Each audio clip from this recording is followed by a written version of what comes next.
Welcome to Owen and Beru's BBQ. Today we are serving up some fish and chips, fresh from the Coruscant's level 1313 wharf. Good. Today I'm joined by Nick and Chris. Chris, are you here? No, Chris isn't. Chris is not going to join us today because we're talking about Clone Wars, the final season, season 7. He's still not caught up, even though he's under COVID quarantine. But Nick and I, we're actually a little late on this one. We were wanting to do these in 3-episode increments because I think you and I originally thought they would just do a standard 3-episode arc, right? That's what I had thought, and that's why I originally said, "Hey, let's just do these, one podcast for every 3 episodes." Because I thought they were going to be trilogy arcs, and I was like, right. "Oh, I'm so wrong." So. And so our podcast is just a little off in that regard because we're also recording this one just before the last episode of the Ahsoka arc is going to air. So best intentions, right? So, right. No, I mean, I'm still excited to talk about Clone Wars. Excited that it's back. But we'll talk about episodes 4, 5, 6, and 7. So 4 episodes today that we'll discuss. Before we get into that, any kind of just general Star Wars news? I know we have actually a special guest podcaster tonight, Nick. I don't think this podcaster is going to say much because Baby Yoda doesn't have a voice yet. But Nick.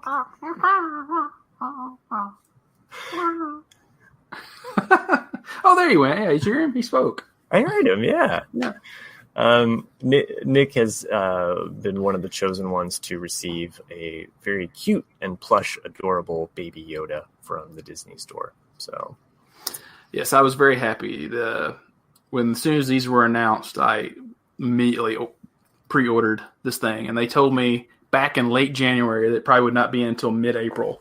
And I was pleasantly surprised to see this waiting in my post office box today.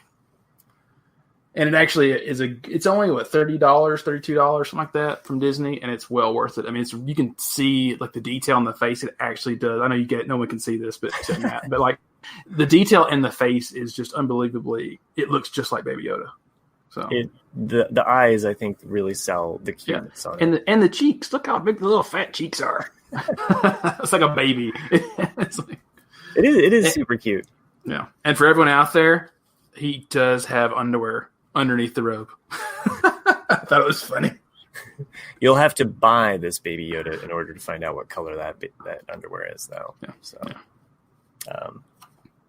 or not. I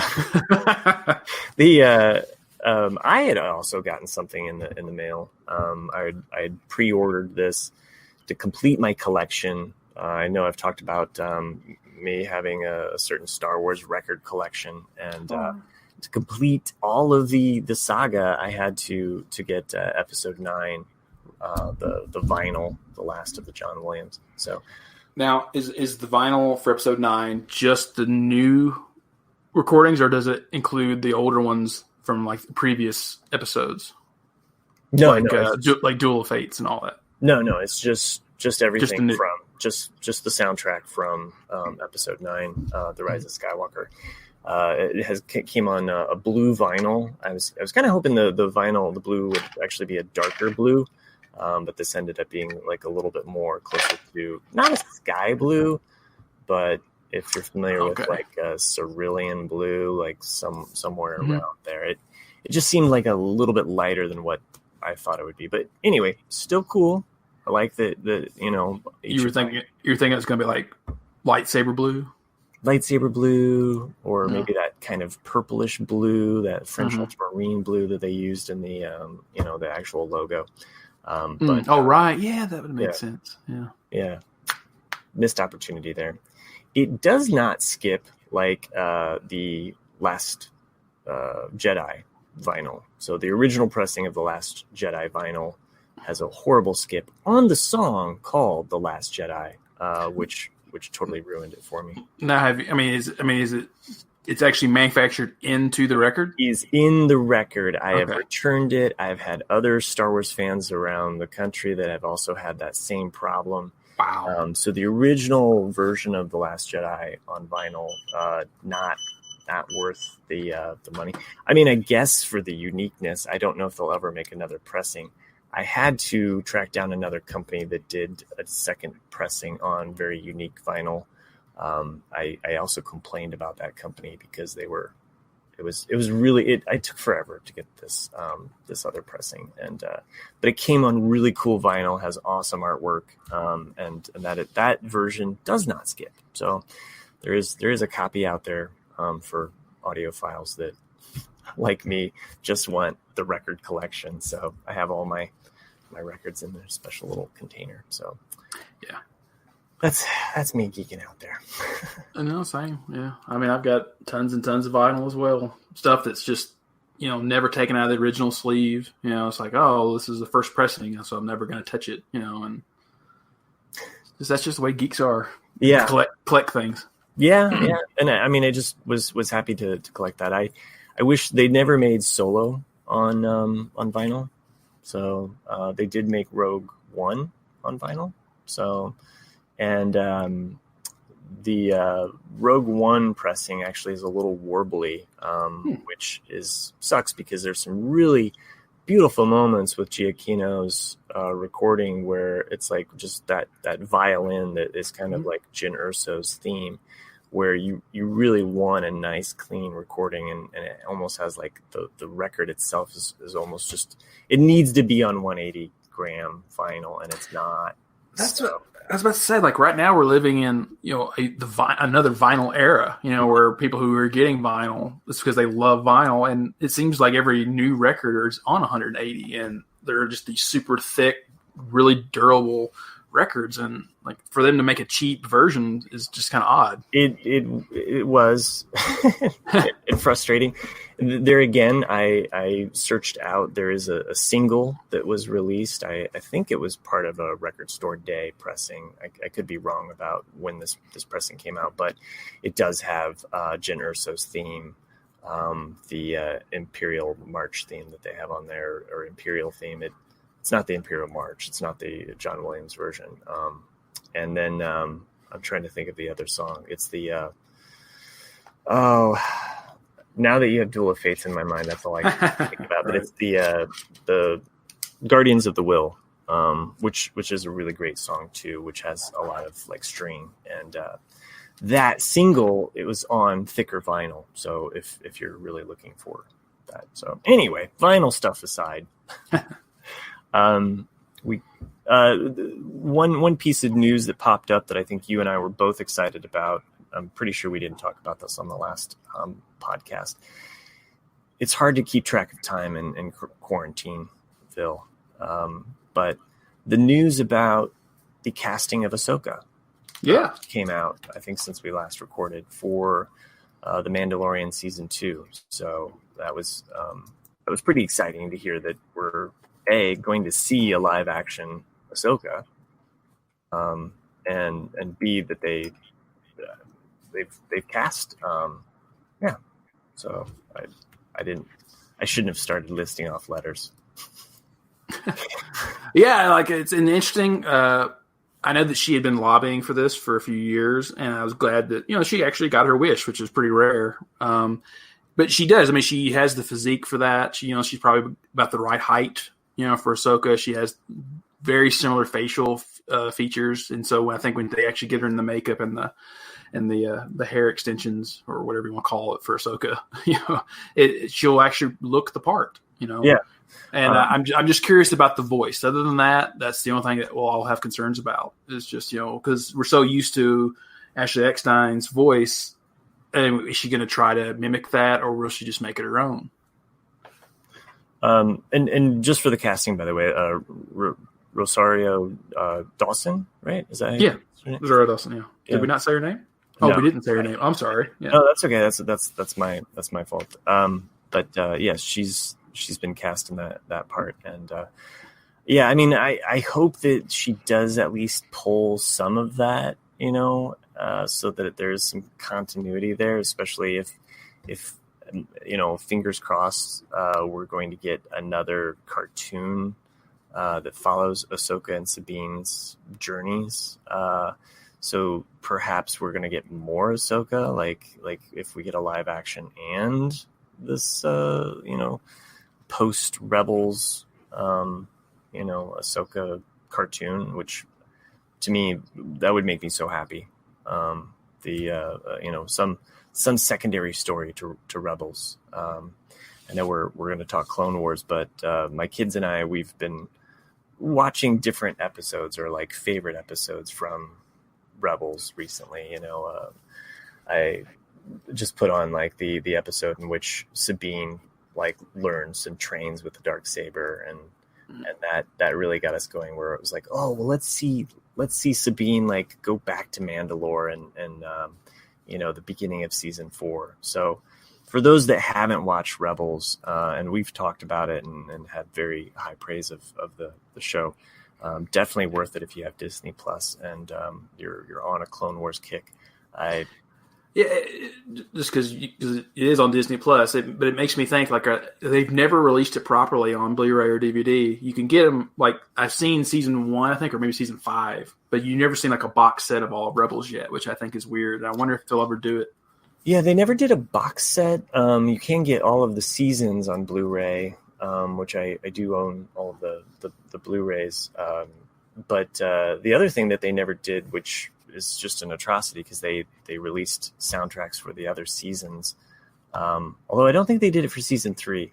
They stopped releasing soundtracks for Rebels, and there's some really amazing music in season 4. And even when my kids and I, when we're watching it, we're always like, this song is amazing. It's just like, there's just some episodes, specifically World Between Worlds. The music at the end of that is just phenomenal. It's so moving and powerful. And it's just, I've searched it out. It's sad. It's like, why won't you? It's just like Disney just turns this stuff out, and then it's just like, okay, and we're done. We're moving on to the next thing, and I kind of wish that they would just shore up and do some quality control on these things. So, Michael Biehn, just to talk about Casimir, he was also cast in The Mandalorian season 2. For everyone who might not know who that is, think the original Terminator, Aliens. Yeah, that's right. He was also in Tombstone. He was Johnny Ringo. You know who he is if you've seen those movies. I don't know. They haven't announced what his role will be, but and it's been a while since I've seen him in anything of any kind of merit. But I was pretty excited just to see him. Yeah, that's right. I do remember hearing or reading about that. So, was he in Avatar? It would make sense if he was, because he's usually in most James Cameron films. But I don't know if maybe I'm just thinking of Terminator. I'm sorry. Yeah, because he was in Terminator. Yeah, he was in Terminator. He was in Terminator 2, but they cut his scene. Of course, he's in The Abyss. Yeah, because he's in almost all James Cameron films. Yeah. So, maybe they'll have James Cameron direct. That'd be funny. Yeah. Well, yeah, we're still waiting on episode 5, 10 years later, that was directed by James Cameron. To air it out of order. The series is done. Speaking of, we'll just kind of. I want to cover this before we get too far. Greg had wrote in an email to us, and I wanted to kind of read this email real quick. Hello, BBQ boys. Nick, thanks for the shout out of the first Clone Wars episode. I just wanted to clarify the post. I assume it was the one you mentioned. I made a post out of frustration during the week that tidbits from the Rise of Skywalker novelization kept dropping left and right. I can't recall which one inspired the post, but somewhere between Rey being a daughter of a clone Palpatine and the kiss being one of gratitude, I hated the kiss. But to go out of their way and say it wasn't romantic is so weird. Who was this made for? Before I go on, and on a rant, and I'll get to the point. Amongst my frustration, I posted this. Quote, pretty wild that Disney decided to cancel Episode 9 and The Last Jedi is now the final Skywalker saga film. Unexpected, but it is fitting in retrospect. Luke got to give the galaxy one final legend to inspire them to do what was right. He had to face his past and take ownership of his failures and learn and grow. Luke shall live on in hearts and minds throughout the galaxy, and the Skywalker name will never be forgotten. Rey will be able to learn from the mistakes of the Jedi and form a new path. With a great light comes great darkness. Therefore, Supreme Leader Kylo Ren will continue his path into darkness. But thanks to Luke's final legend and the heart and leadership of Leia and the Resistance, the galaxy will band together to fight for peace. Though the future is left uncertain, hope has been restored to the galaxy. Would have been a real shame if they had made Episode 9 and it was a total dumpster fire. I really just needed to express that point of view, that The Last Jedi could totally be the end and be overall satisfying, even if it wasn't what we expected when we were kids thinking of future Star Wars movies. Sadly, The Rise of Skywalker does exist, and I can't forget it. I'm sad. I'm not excited to own it on Blu-ray or even see it again. Luckily, The Clone Wars has been solid, and The Mandalorian was a great serving of Star Wars. The Skywalker saga is over, but the galaxy of characters and stories live on forever. I can live with that.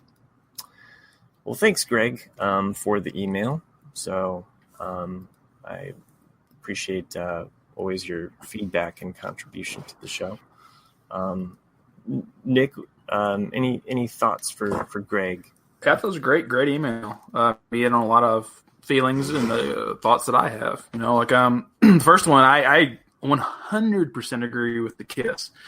Like, I thought it was a bit awkward in the film. I didn't care really though that it happened or didn't happen. I just thought it was awkward. But I really agree with you saying, like, who was it made for? And the fact that they addressed it, to me, I hate it when people address things. It's one of the things I love about late 70s and early 80s films is that they let the mystery be. And, you know, and that's the thing is, like, you don't have to explain everything, you know? Well, if some people want to see the kiss as romantic, let them see it as romantic. Yeah. If some people want to see it as gratitude, let them see it as gratitude. Let the viewer decide what they want to see from the art form. And that's why I like, you know, music and paintings and everything else, is that not everything needs to be explained. If you like a poem, you know, the poem could say something to you completely different than it says to Matt or anyone else. And that's what makes art. And so I don't like things explained. To your point, and it's weird too, because J.J. Abrams directing this, you know, came out pretty quickly and explained what, you know, Finn was going to say to Rey. Right. Which I just felt that one. Yeah, go ahead. I just felt like, no, just let that be. Like, I think it's better for the viewers to infer, to like dig through the clues, to like make their own conclusion. Like you said, I mean, it's better that way. You know, I mean, I still think it's better to let us discover if that was the Emperor's clone or if it wasn't. Yeah, you know, if the Emperor regenerated. I think that mystery is fine. Like, and to go to Greg's first point, which I don't feel that Rise of Skywalker is a complete dumpster fire. I'm sorry, Greg. I do. There are aspects of it that I do enjoy, and honestly, I mean, and people know this.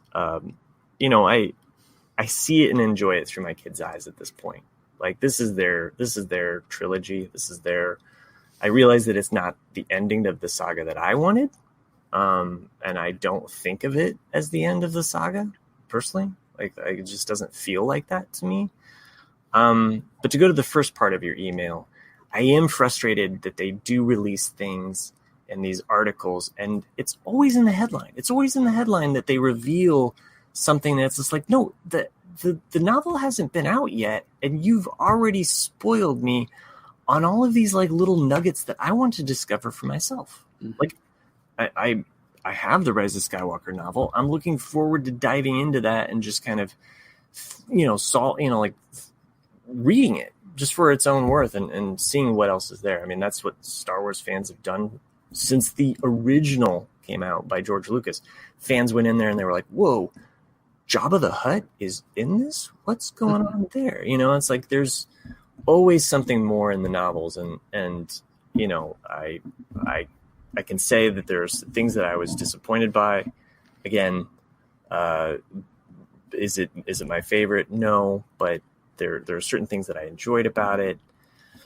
I mean, I still think in my heart of hearts there's going to be a Star Wars Episode X, because it just, I don't know, like design wise, it looks cool. And I think that Star Wars Lucasfilm on some level realizes that it is incomplete. So I feel like at some point there's going to be another episode that comes back to this, whether it's the Skywalker saga or if it's like 100 years in the future and we see, this baby Yoda all grown up and some Mandalorian BA with a lightsaber. Who knows, right? But I definitely feel like it's like a stubbed toe. Yeah. And how many toes do people have? 10. So I still feel like there's another episode that's going to come down the pike at some point. It might not be in for another 10 years. So I liked, though, the idea that Greg had, though, in a way. Because, you're truncating it and just saying, nope, this is the end for me. Well, it's the same as, like, some of the people that cut off episode 1. Because when you think, even though I'm a little bit of an episode 1 defender at times, because I enjoy the plot of episode 1, but I saw the wisdom in some people going like, it's irrelevant because it's, Anakin as a kid, it doesn't really matter, and I'm like, okay, so they don't watch it. I'm like, that makes sense. And I can see people cutting off the Attack of the Clones. Attack of the Clones as well. Like, and then the sequels now, like, hey, I don't acknowledge the last one. I'm just going to end it at the Last Jedi. Like, I can see that because I like the idea that Greg has of just saying like, hey, I'm choosing to see, Luke have a meaningful death, giving hope and inspiration to future generations, and that be it. And I'm like, okay. I mean, it's an interesting way to look at it. I'm with you, Matt, in some ways that in the first half of The Rise of Skywalker, I enjoyed some scenes quite a bit. But then there's just a certain point where I'm just like, okay, you've lost me again. Because I said that, I think, in our original review. Yeah. I mean, there's time in the early parts of the film that the camaraderie between the new cast is dead on Star Wars, Yeah. And I was like, this is what Star Wars is to me in some ways. It's just the banter back and forth, the feeling that this is a cohesive unit working together, and even C-3PO's return after basically being ignored in the prequels and the sequels. He actually got some screen time in this one, and his lines were spot on. Just like, I'm perfectly fine too, Mister. That's C-3PO. And so it actually felt in some ways like Star Wars. But then it turned into a little bit of a rehash, and I kind of was like, okay, no, I'm not too interested in it anymore. But the whole sequel trilogy was not perfect, but no Star Wars film was perfect. Right. I agree with a lot of the people right now that, like, in hindsight, I'm just like, it should have been all written as one trilogy by one writer, and probably directed by one director. Or if you did want to have three different directors, at least say, like, this is the story, this is how you're going to tell it. Now you can direct it any way you want, but this is the story, and I think that's where they messed up, allowing the directors to write their own stories. It just didn't feel like a one thing. It didn't feel cohesive coming from the Disney Lucasfilm brainchild. Right. I mean, like, I've complained about all of the ancillary stuff that we've gotten that just doesn't connect in a nice way. Like, it's like, oh, we can't all play together in the same sandbox. And I, to Greg's point, I know Greg loves The Last Jedi. I do too. It's probably, one of my favorite from, it is. And I love a lot of the beats that happen in it. There's certain things about it that that are imperfect to me, and that I wish were different. But I enjoy it probably the most, and I do enjoy what I like Luke's journey probably the most out of that film as well. So I kind of agree. Sorry, no. I kind of agree with Mark Hamill though a little bit with The Last Jedi, in that Luke never really was Luke in the film. Like I think he said at one point, Mark Hamill, that he could see Luke doing that. He could see him being a grumpy old curmudgeon at first. Like I lost all my students, I lost my path, I lost this. But at some point, Luke would return to hope, which is the way Luke always is in the original trilogy. He believes in the goodness of people, and that will win the day. And The Last Jedi, you don't really see that that glimmer of hope. Anyway, is what I'm trying to say. Like, he does do the right thing, and he does become the hero that we always want him to be, but he doesn't become the symbol of optimism. And that's where I think it falls short a little bit. Sure. I mean, I know that Rian Johnson wanted to put all of the characters in the most opposite situation to push them against whatever happened in the previous one. So, and again, this goes to the point of like not having everybody on the same page. We were talking about the prequels, and this will be a nice kind of transition here.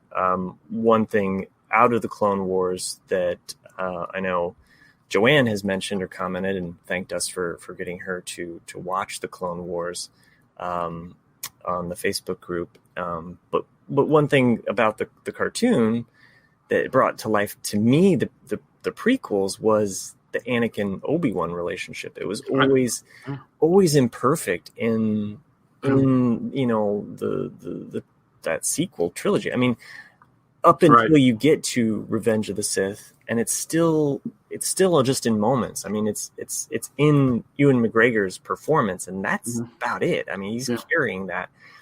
We get to see so much more. We get to see the clones and the humanity of the clones. We get to see like the nuance of all, like the whole universe expands.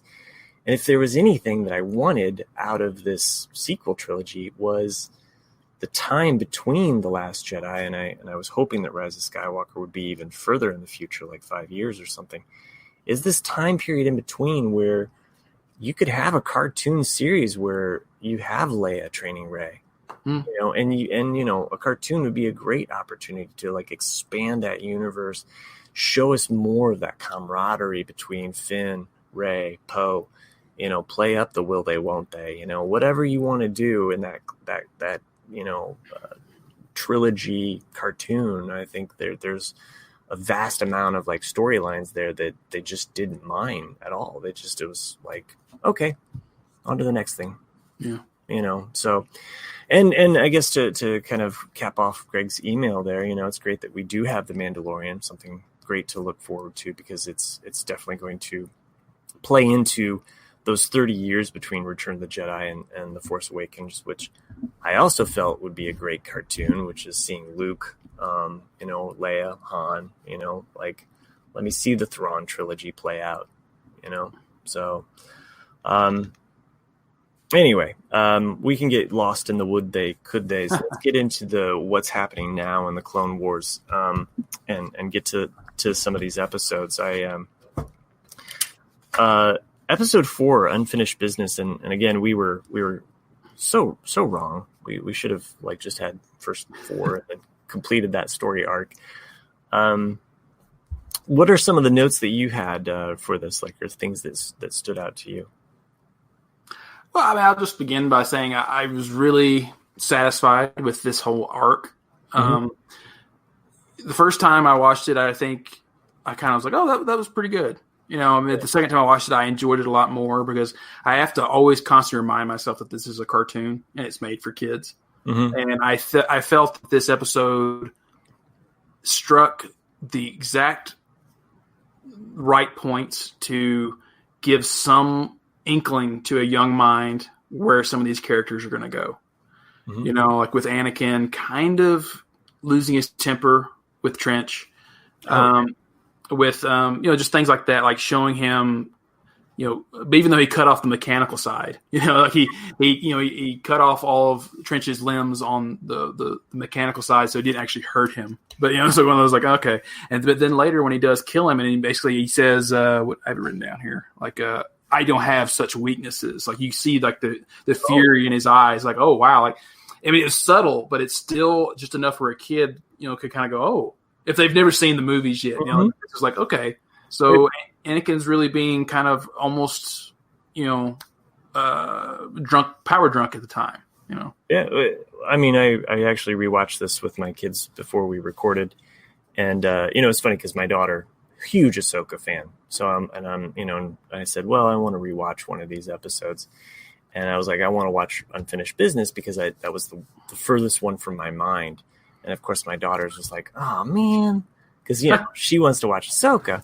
right, but she still laughs and loves like parts of this episode. It's like there's still things like, even though this is essentially like an all boy, all male like episode, like there's no female character, and and that's kind of her angle, but it's funny because she actually, one of her favorite characters is Wrecker. Oh yeah. So like the funny moment where he's like, he gets to blow something up. Like that was like a top 5 moment for them, is this like Wrecker getting to blow something up, and you mentioning like for kids to see that part of Anakin coming through. I mean, we're watching that scene and they're like, man, he looks so angry, and you get to see that flared nostril, like that, like and let's say, like, as an audience member at this point, like, you really hate Admiral Trench, so it's just this moment where you're just like, yes, oh, so wanted that to happen. Like, really? Okay. Yeah, just like the lightsaber through the chest. I mean, come on. Yeah. Like, well, no, I just, for a cartoon, I thought, I was surprised they went there. Yeah. Like, oh, they actually killed him, because you rarely see it in cartoons where they actually kill a character. Yeah. And so I was like, oh, okay, that's interesting. And it starts to really, like, I mean, the title Unfinished Business, I mean, that could be like the title for the entire season, right? Like this whole season is like kind of closing the chapters.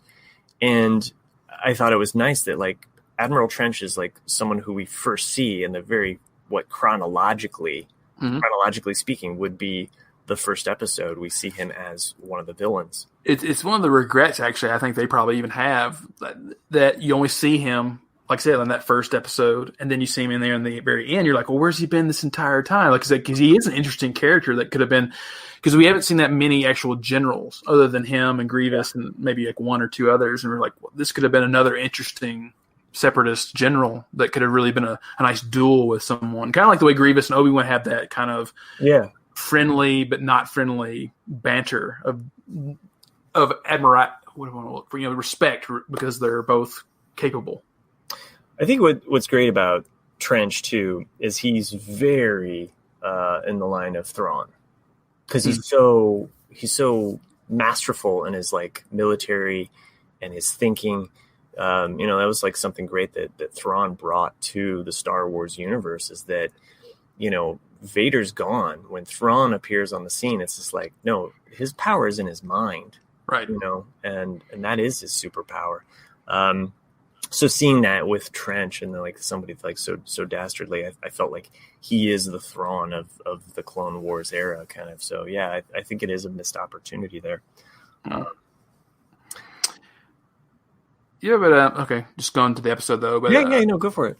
So yeah, I mean, the episode, it's with the Bad Batch again for everybody out there. Echo's back after being rescued, and I understand it's only like a 30-minute episode, so it's kind of hard to really hammer in some kind of drama in here. But I kind of, because they don't trust Echo because they're not sure where his loyalties may lie. Yes. And I thought this could have been really interesting, and they went with the typical cartoon way with it. Because like all of a sudden, like, they don't trust him. All of a sudden, I guess we can trust you now, Echo. And you're like, oh man. Like, I really was waiting for the other shoe to drop a lot, expecting Echo to do the right thing at first, and then all of a sudden maybe some programming in his head or something would switch, and then he really betrayed them all, and I thought that could have been a really interesting way to go about it, but they didn't. I would say the one criticism I have so far about the season is the four episode arc, because we only have 12 episodes, and I'm like, really? Right. Like, I mean, at this point, like, I want a 20 episode. If you're going to do 4 episode of story arcs, like, give me 20 so that I can have more. Yeah, I don't understand why they just said, "Oh, we're just going to finish it out and that's it." Like, just if you have the budget for it and you have Disney's backing, it's not like they have a lot of original content around Disney Plus. Just keep making them. You know, and I mean, or give me a 3 episode story arc with the Bad Batch. You know, like make them longer. Yeah. You know, like make these episodes, you know, not just 22 minutes, but you know, like a 35 minute. You know, and you could have pieced them together a little bit longer. You're right. I mean, the trust, you know, and the great thing is we see Rex trust Echo, everybody else doesn't. And there's certain things about Echo that I mentioned, I think, in the last podcast, like his eyes are yellow. Yeah, he's very much what Anakin is to become. Mm-hmm. You know, so I think there's, you know, they didn't hit that symbolism too hard, but it's there. They put together this battle plan, and Echo is kind of in charge of this battle, you know, strategy. Basically, he's the one that's going to kind of like psych out the separatists. And there's a cool opening. You know, this is very early on in the episode, but we see the Y-wing bombers, an earlier version of the Y-wing bombers, come out. Yeah, we saw those in season 1 or 2 as well. It's the one with the not the dreadnought, but the Grievous's ship that has the ion cannon on it. Mm-hmm. That's what they fly through the. But the scene that I wanted to mention is the scene where you see those Y-wing bombers, like just like the Ralph McQuarrie art. All right. You know, and I love it. I mean, you know, they've done this so many times in different stuff, but I love it when they reference that famous painting of the Y-wing going into the Death Star. You know, and we see a very similar facsimile of that. So, what else do you have in your notes there? Because I have a few things here too that were highlights for me. Yeah, I mean, we're kind of skipping all over the place, but yeah, I mean, mostly just plot points. But I guess my last highlight is I felt that the episode ended very well. That was probably like the other thing I took away from it, and that, you know, Echo was a reg. You know, he's a regular soldier, and that's why Rex trusted him, you know, and they were brothers and all this. But you can clearly see at the end, you know, with the Bad Batch saying, like, you know, you're not a reg anymore. You're not going to be one of them. You're a different path, or whatever they say to him. And, you know, if you want to join us, then do it.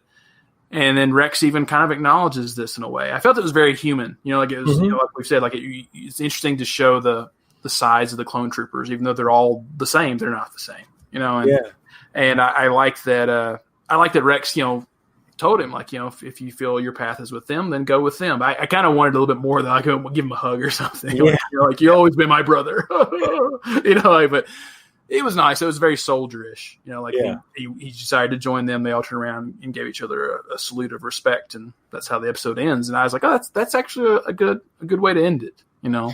And an interesting echo, pun intended, to where Echo comes from. Like when we first see Echo, he is in a group of 5. There's 5 of them in a unit.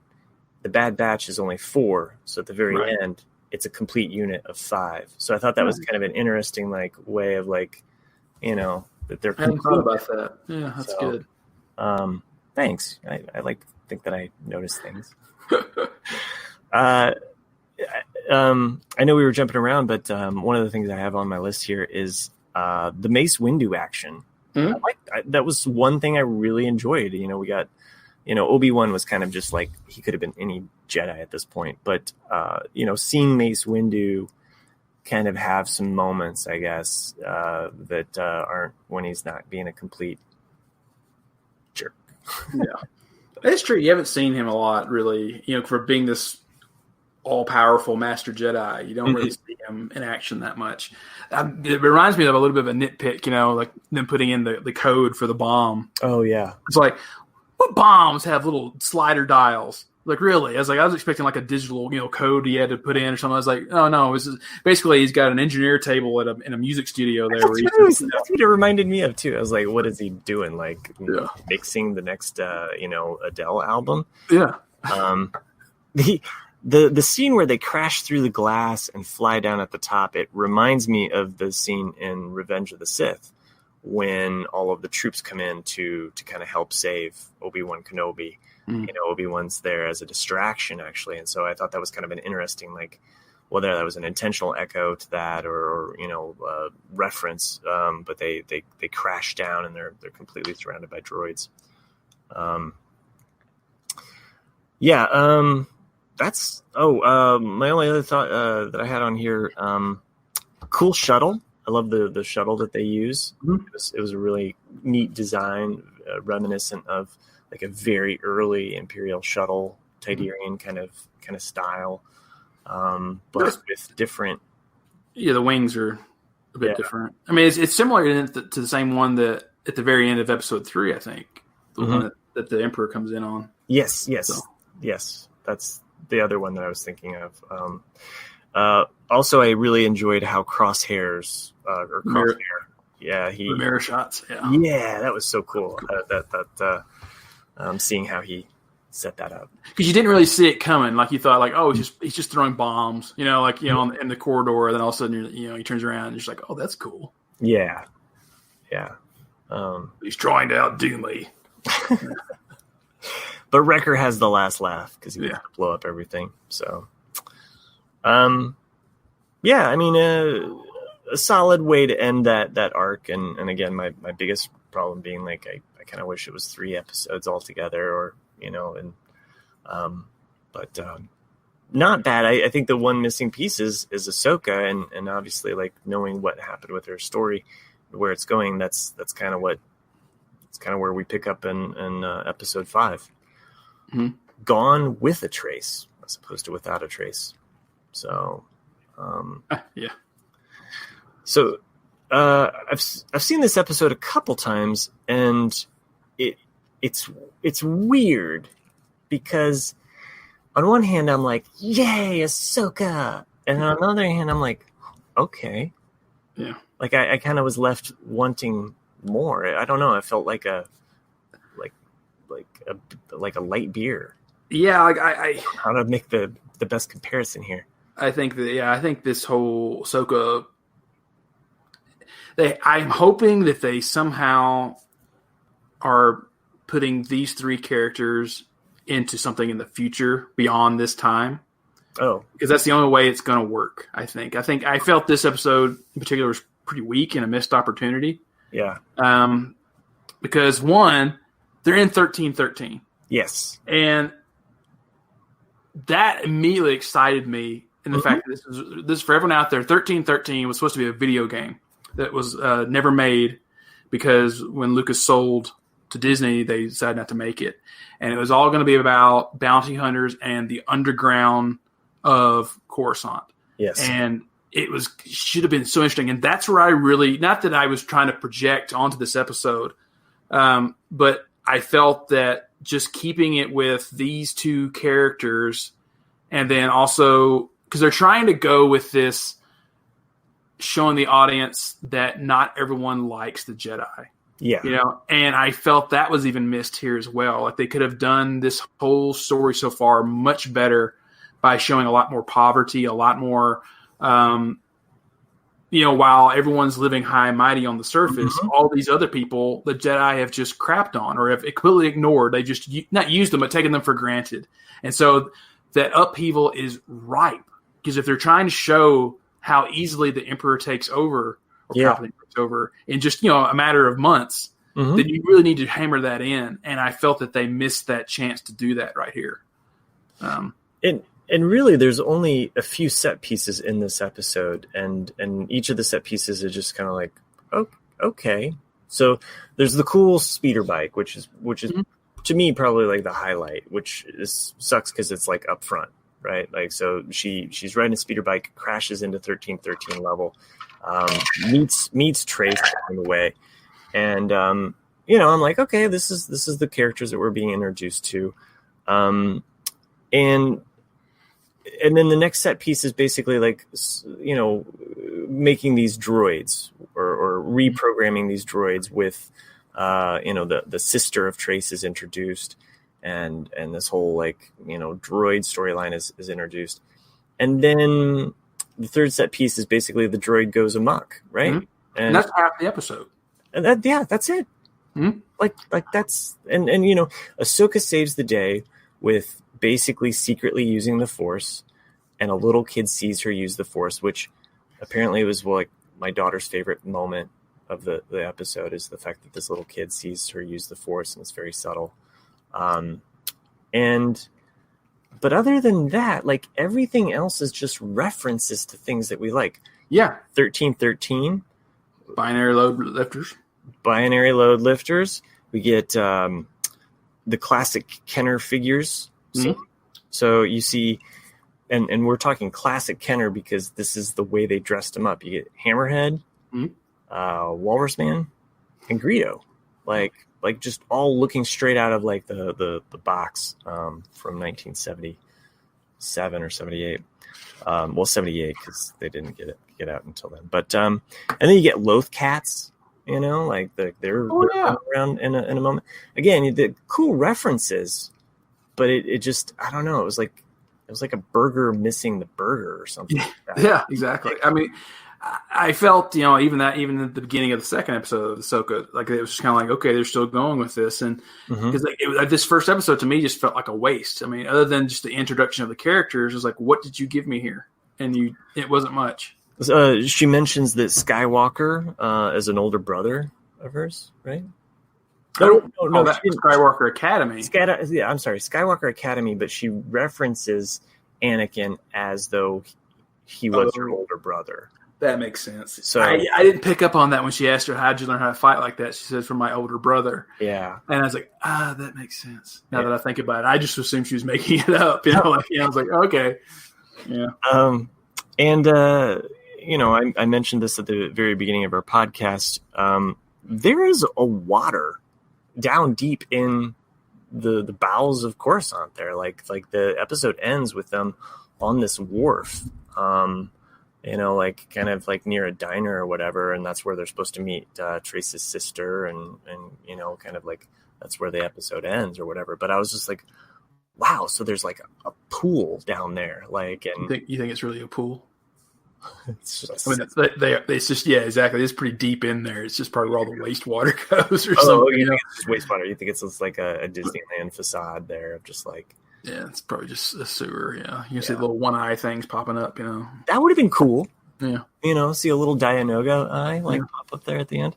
Again, felt kind of a little cheated, and so did my daughter, because every time like these episodes ended with Ahsoka, no, don't end. That was her reaction, like every single time. No, don't end. It was like a Lost episode. Yeah, you know, I'm like, yeah, exactly, like a Lost episode. But at least with Lost, we got some mystery. All right, so on to the sixth episode, Deal No Deal. What's the deal? This probably, of the Ahsoka episodes that we've gotten, probably was my favorite amongst. Yeah, I agree. So that we've seen so far. I tend to think, you know, one of the great things about Star Wars is the journey, you know, and because that's one of the reasons why Empire, I think, resonates with people, is that you have two different journeys getting from point A to point B. Yeah. And this one, you know, they're going from Coruscant. And to me, this was kind of a fish out of water story, but for both groups. Yeah. But I kind of felt that Ahsoka didn't really teach much, which was kind of where the missing element of this was. But yeah, the journey from Coruscant to Kessel, then to I forget the name of the planet, but the Pikes are. But oh yeah. So it opens with probably, I think, one of my favorite moments of the episode too. So it's a high point for me, even though it's a reference to Return of the Jedi. Oh yeah, I love that. I mean, I think that's when Star Wars works at its best, is when those references are like earnest. Now, which reference are you talking about? I'm talking about when they're passing by the starship. Anakin. Okay, yeah. And Anakin senses her. Yeah, I mean, it's basically verbatim. Yeah. Return of the Jedi. I even wrote that in my notes here. Here's Return of the Jedi because it's the same thing. He's like, who's on that? Anakin says, who's on that transport? The same as Vader says, who's on the transport? And then the same thing is, shall I hold? It's the same line, except instead of saying, no, leave them to me, it's, no, it's nothing. And then that's it. It's like it's the same vibe, same pacing. But I guess I mean there's I don't know, for some reason it worked for me, like just as like that moment that stood out is like, oh, that's cool, like it didn't feel just like window dressing at that point. And I loved even the setup of like, oh, when you see where they're going because you've seen Solo. And you start to see that they're going to go through the Kessel kind of like, maze or what have you. And then they're arriving at Kessel. One of my kids' reactions were like, wait, that doesn't look like Kessel. And I'm like, right, this is the other side of Kessel. This is the where the rich are. So I thought that was kind of a nice, like, again, nod of like showing like, okay, we've seen how the slaves live, here are the masters. I'm glad that you kind of brought that up, like not necessarily about Kessel, but that's what I felt this whole trilogy, some way has been, is that they're trying to show privilege, and I don't think they're doing it right, because they're trying to show Ahsoka coming from this privilege of living on the surface, and some of her naivety, or just her being naive, is showing. And then the street smarts of them down at 1313, but yet they're both, like I said, that's what I mean about the fish out of water. Like none of them know what they're doing. Yeah. And it's also like just, like they're trying to show them as being the two sisters, the Martez sisters. They're trying to show them also as being poor and having to fight for everything they've had, but yet they don't look at what they have. Like to me, it's like, and so I know we're getting a little bit ahead of ourselves, but we find out later on why their parents died and why they're so bitter about the Jedi. But you look at things that have been told to them, like they inherited that shop from their parents. Yeah. She has money to buy a freighter. I was like, so you're not really that poor if you've got that kind of stuff. At least, and that's how I viewed it. And then so it's a lot of this stuff. It's kind of misplaced rage or outrage. And I do like this interesting dynamic between the three of them, and the fact that there are moments in which Ahsoka is saying stuff where you're like, oh no, she's right. Like, you need to listen to her, and but they're all kind of like arguing amongst themselves. And so as clunky as it is, it felt organic to me in moments where it's just like, well, yeah, like when you're meeting people or you're with people, sometimes it's kind of how it is. Like you have the best intentions in mind, but you're telling them something and they're not going to listen to you no matter what, I'm sorry. I'm kind of on my own little page here about like just things where ideas come to my head, but like I felt that it was kind of a mistake though for them to go to Kessel. Like I felt that I wanted it to just stay in 1313 if they really wanted to show some kind of story, because that's where this is me nitpicking. Sorry, everybody out there, but like it made no sense to me whatsoever for them to go to Kessel to be greeted by like not really the royalty, but the royalty's right hand man, for them to be given a banquet. For someone who is basically a rookie who've never done this before. It's like, why would I trust someone who's never done this with $30,000 worth of spice or 30,000 credits of spice? To me, it's like that doesn't make sense whatsoever. But is this how they use people? Yeah, I mean, maybe.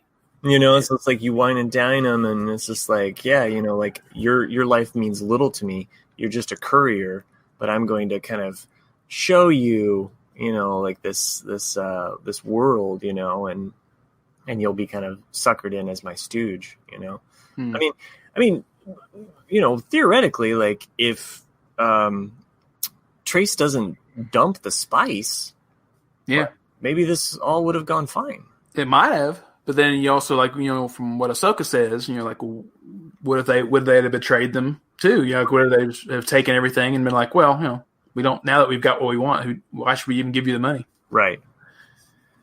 And they did at least show like the slaves, and the fact that Ahsoka's like, no, this is not going to good people. And you see the good in Ahsoka. You see the fact that she has been raised as in the Jedi ways of saying like what is right, what is wrong, and seeing how, I guess, I just feel like that morality is still within her. And, I like seeing that part of her character come through, even if you're frustrated by. I was frustrated with Ahsoka sometimes, just because it's one of those busybody moments where like I understand her moral objections 100%, but it's like things like her saying, "My job's to keep you out of trouble." It's like, well, who elected you to be my parent right now? And it's things like that. It's because it's really none of Ahsoka's business what they do. But she was like basically in a religious sect this whole time, right? Like, right. She's been. So you're saying the Jedi's a cult and she was brainwashed? Pretty much, yeah. Yeah. But I mean, she has that in her. That's all she knows basically. So. Right. That is going to kind of reign supreme, and she's not going to be able to let those things go. I feel like it's so, and maybe this even sets up to where we see her after Clone Wars, like the Ahsoka book and the trials and tribulations that she goes through there, and then to where she is in Rebels, where she's still doing what's right and what's good, but she has kind of aged a little bit and is a little bit more restrained in that dogmatic, we must do this, like maybe this is part of her, real, this is part of her street life, lesson, the school of hard knocks or whatever. She's kind of going through those. This episode ends. Oh, and also, we kind of mentioned it, but this definitely has some Solo references in the fact that we do see the Kessel Run, and then also Trace dumping the spice because she cares more about her ship than she does the cargo, which that was probably the most frustrating thing, because we all know, like, no, don't. Yeah, right. What are you doing? Like, this is wrong. But the way this episode ends, of course, with them basically almost getting out of it, but not getting out of it, and being captured, which sets up the last episode here that we're going to talk about, Dangerous Debt. Mm-hmm. So this episode, they find themselves in prison, and they definitely want their money. Where's my money, man? Well, that's what's funny, like, because I know it's a cartoon, but I would think at this point, after they tortured the first one, to them, it's like 30,000 credits probably isn't really it's probably a drop in the well. Like, I think most mobsters would be like, okay, just kill him and be done with. Like, that's it. Right. But I was like, okay.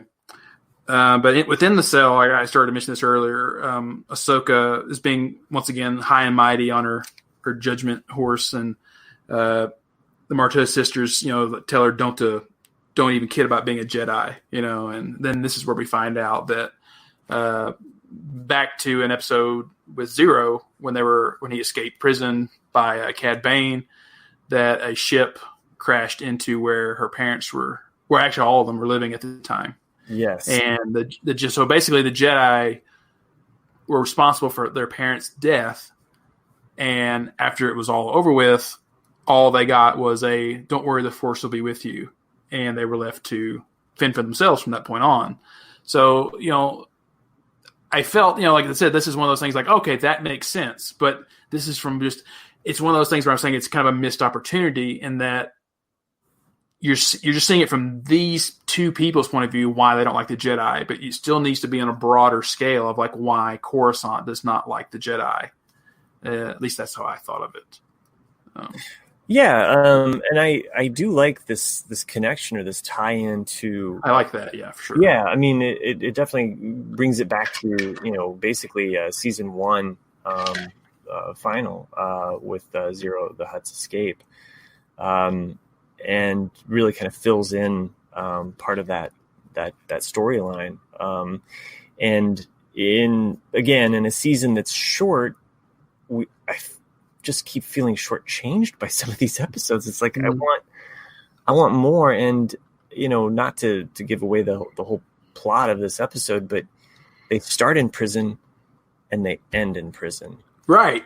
And you're like, what's the point? What was the point of the episode? Yeah, like exactly. I mean, it really feels kind of like I mean, I guess for us to be in the middle of a shortened season and for us to get an episode that like really pulls, I don't know, it just, I don't know, I just feel shortchanged. I feel like I lost my spice. Where's my money, man? Like,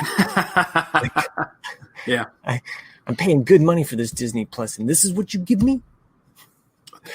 Basically a filler episode, which is not, because you could have, this episode really only served one purpose, and that's it.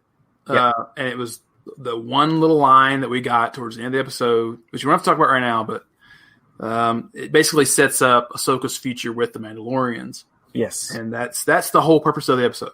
You're like, okay, you could have done this anywhere. The two things that we talked about, or the other thing that we talked about, we learn about their backstory, which I think we could have already learned about in a previous episode. Exactly. But like you said, sets up the Mandalorian thing, which we all want to get to. Mm-hmm. It's just like it's like being at a concert, and like we don't want you to play all of the hits, but what you're giving us from the new album, we don't want. Yeah. We don't want.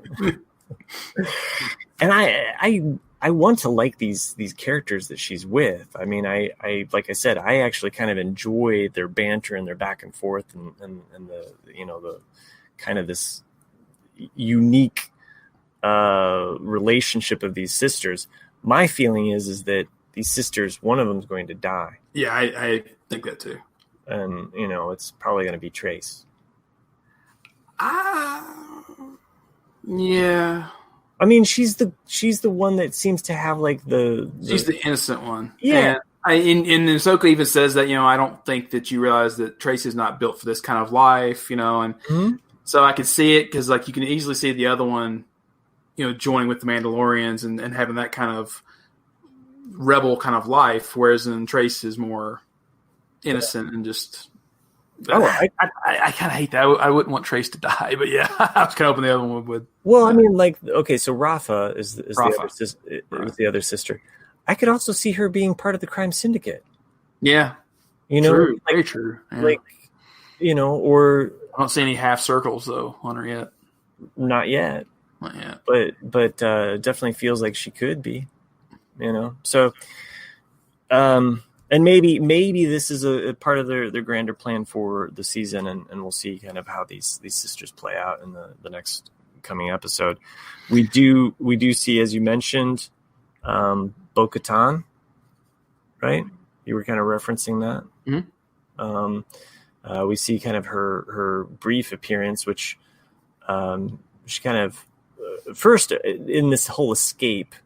And again, fun cartoon action for kids, but at the end of the day, if you're going to end up back in prison, well, it's just like the first episode of the Ahsoka thing. Is that you have a kind of a somewhat interesting first few minutes, and then half the episode is really just them running, and you're kind of like, okay, yeah, they jumped over a bridge, yeah, they ran into each other. Okay, cool. Ahsoka uses her force power secretly. Yeah, that's what I was going to say. Like, that's what frustrated me quite a bit in the cell. The first time they open it and they take Rafa to be tortured, I just kind of wanted to go like, here's your opportunity to use a mind trick. Like, just, hey, let her go. Because it's going to come out sooner or later that she knows how to use the Force. I mean, yeah, they're going to be mad, but you just go ahead and bite the bullet and do it. You're in a life or death situation now. Get out of there. And her reluctance to use it in multiple times when she should have is kind of frustrating. I guess this, and if this is the reason, they haven't done a great job of selling it. But if this is because she was kicked out of the Jedi Order and she feels betrayed by them as well, then they need to show that more with like her actions or what she's saying to us about using those powers. Right. Or we need to see that conflict in Ahsoka. And I could see that being there, but we haven't seen that. Well, that's what I'm saying. Like, and that's a great point. And that goes back to my original point of frustration with the episodes. Like, if they would have stuck to just the 1313 area and seen a bunch of anti-Jedi people, not just these two women, you could have made that case much more clear that Ahsoka does not want to use her Jedi powers. She actually doesn't want to use them at all because maybe she's now disgusted with it. You could have seen her become a very different Ahsoka, you know. Or what if one of the sisters was part of like an anti-Jedi group? Yeah. You don't have to make a big deal about it, but just be like, oh yeah, she's part of this group, you know, blah blah blah. Like hey, I'm part of an AA group, and you know, so JA group or I don't know. A JD group. Jedi killed my parents. I don't know what else there is to say about this episode. I mean, I've kind of spoken about the highlights of what I liked, but there was one thing I thought was interesting that was Ahsoka lifting up those guys for them to shoot them and kill them. I kind of was like, oh, there's a questionable moral thing. Yeah. You're just lifting up someone who's now helpless to be shot like a target. I was like, okay, you're so judgmental and don't want to do things to hurt people. Then you're deliberately doing this to these two guys. So I was like, okay, I understand they're trying to kill them as well, but it's like, okay, that's different. But then, like all of these people die, and then they don't kill them. They just put them back in jail. Like, I mean, I don't know. Yeah, it's a cartoon. It's one of those things. Any other situation, they probably just would have killed them. Yeah. I mean, he even said that too, like the leader of the syndicate. I mean, that like, oh, the small one, I'll torture her and get the information. They go ahead and kill the other two sisters. I mean, it doesn't make sense to keep all three of them alive. It's like, okay. Because, I mean, I said it's only 30,000 credits worth of spice. They're not going to really sweat that for a crime family or whatever. Not that I know a lot about the crime family within the Star Wars universe. But So now that we've kind of talked about where we've been, where do you think this is going? What do you think this next episode is going to be about? Because they're trapped in prison. Bo-Katan clearly going to be the rescuer, maybe? Yeah, that's what I think. Yeah, I think we've kind of hit on, scratched the surface a little bit of it. And that I don't know how they'll get into the prison to confirm that it is the Jedi that she knew, but I think one of the sisters definitely is going to die, and Ahsoka and whichever remaining sister will, join with the Mandalorian cause, and which will eventually lead it into the Mandalorian season next year. Or you have all three of them about ready to be executed in a public trial or something like that, right? Oh. And then that's when the Bo-Katan comes in and is like, oh yeah, that's Ahsoka. I'm going to save her. But then you get this thing with the sisters where one goes one way and one goes with the crime syndicate. Oh, that'd be interesting. Like they're kind of torn apart, basically. They have their own kind of civil war. One goes with Ahsoka and the other one. I don't know if there's.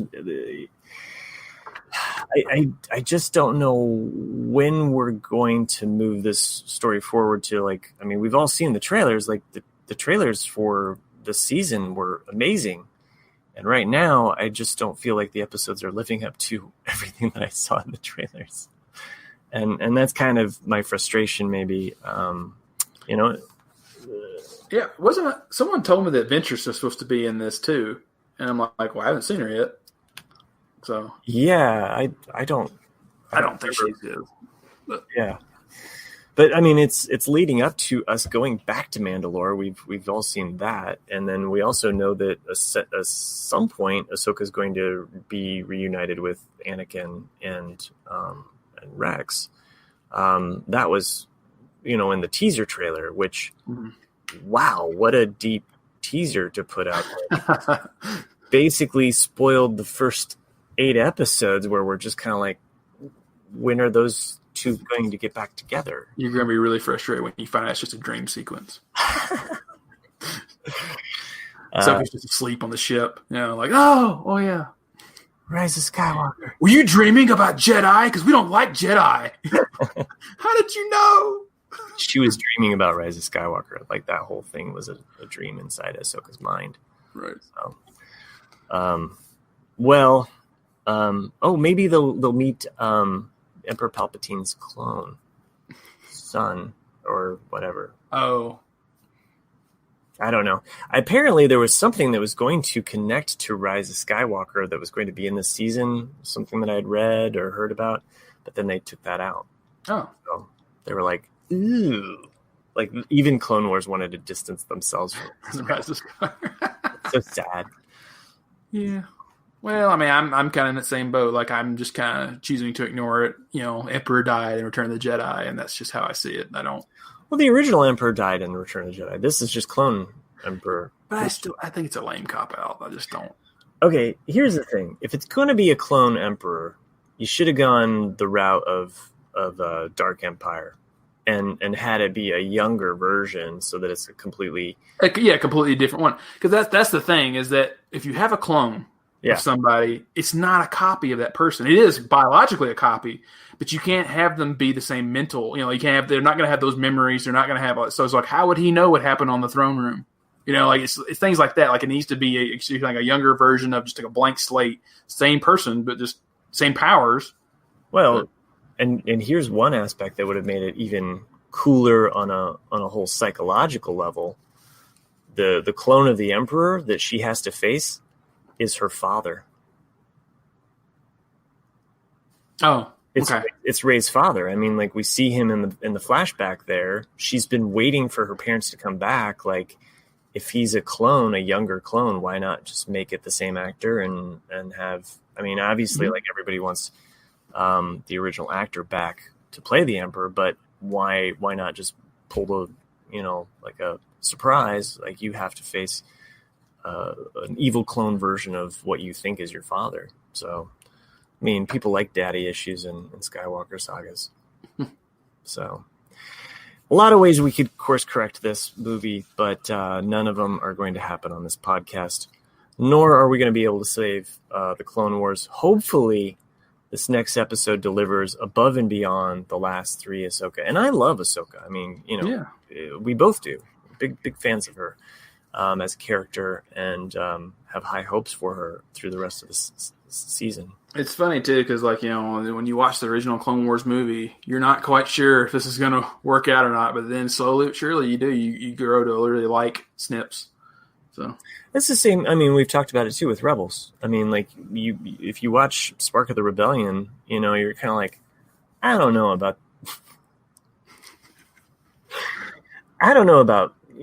Aladdin Jr. here, like, I don't know if I'm going to really like this little stuff, like it, and the growth of that character. I mean, man, I would go to war with Ezra. I mean, seriously, like that. But anyway, we've probably exhausted this enough for one night. And I usually try to keep these episodes shorter, but we've been talking probably an hour even before we started. Oh, close to it, yeah. Close to it.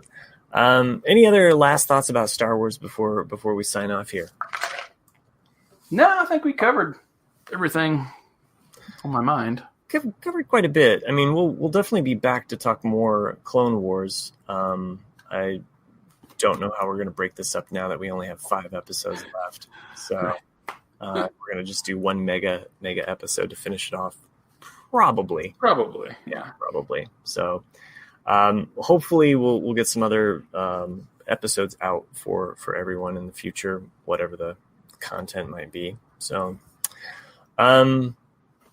if you like this show, I mean, and who didn't, because we clearly didn't put in a commercial break. I forgot. Yeah, I know. We could put in a commercial break right here. I mean, at the very end. At the very end. If you enjoyed this show, though, you can go on to iTunes, rate and review us. Give us some feedback on the iTunes. We would appreciate that. You can always send us an email, as Greg did, at theforceiswelldone@gmail.com. Whenever we do podcasts, we try to read those off. You can help us out by going on to Amazon.com /JandJack. Or no, wait, sorry, scratch that. It's JandJack.com /Amazon. That is where you're going to want to order your Baby Yoda toy if you really want one, or if you so inclined, you can order your Rise of Skywalker vinyl, as I gushed about that. You can go to jandjack.com, become a patron member. We would appreciate any support that you give us.